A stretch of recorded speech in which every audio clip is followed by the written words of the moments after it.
yow kuñ violé wala kuñ def dara da ngay ànd ak naqar doo bëgg sax wax tribunal sax du la intéressé yow nga dem en tant que jigéen avocat bi taxaw tiim la kooku nga xam ne El Hadj Diouf la. man damay wax ne wallahi man damay wax ne duma ko mus a wax ju bon. waaye xam naa nit koo xam ne la dee rek moo ko teree dugg safara. mooy El Hadj Diouf moom xamal na ko boppam.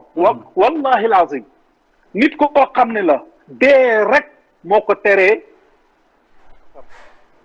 wallahi lazim parce que ci lim def ci bàkkaar El Hadj Diouf dama lay wax man sosolu ma ko maas billahi wallahi tallahi su fekkee ne lii may wax nii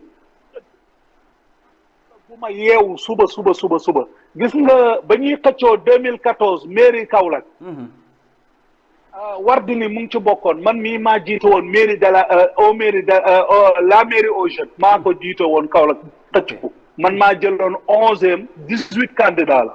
ok gis nga boobu El Hadj Diouf mu ngi Kaolack man na ma baal rajo laay wax ñëpp di ma dégg.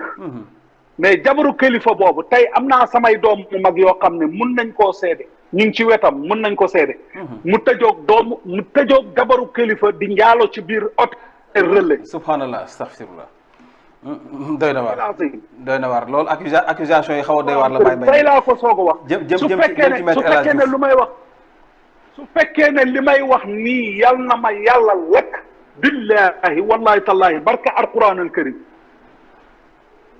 doy na waar ñu ko fekkee mais loolu suñ ko tuddoon àddina bu tukk la te li ma lay wax nii ñu ko fekkee ñu ngi dund ba tey ñu ngi nii ñun ñu ngi Kaolack bañ ko songee di ko wax mun a xamutoon ne. mais kon Mbaye yaa ngi jéñ maître El Hadj Diouf adultère muy sëy ak jabaru jàmbur te loolu doy na war de aussi.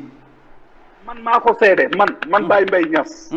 man maa ko seede. billahi wallahi tallahi su fekkee ne lii may waat du dëgg yàlla bu ma gisanteeg àjjana. ok léegi ñu ñëw. kon lu may wax ko suma nga baal léegi nag ma ñëw.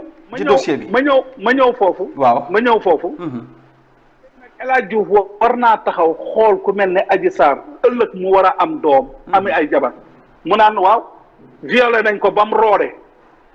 doy na waar na fu mu nekk nii moo tax pax bi yëmbax ak nangam. yow loolu.